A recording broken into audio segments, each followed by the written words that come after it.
14 October 2025 बेंगलोरच्या मार्थाहल्ली police स्टेशनमध्ये एक वयस्कर माणूस घाबरलेल्या अवस्थेत आणि पाणावलेले डोळे घेऊन येतो.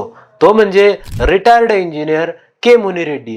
त्याच्या मनात एकच प्रश्न, पोटच्या लेकीला न्याय मिळेल का?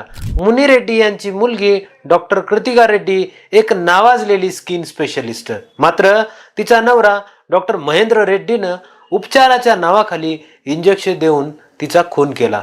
तिला दिलेल्या औषधाचं नाव प्रोपोफॉल. हेच औषध 2009 मध्ये मायकल जॅक्सनच्या मृत्यूसाठी कारणीभूत ठरलं होतं. महेंद्रची महत्वाकांक्षा, पैशासाठीचा हव्यास आणि बायकोबद्दलचा राग यानं त्याला राक्षस बनवलं.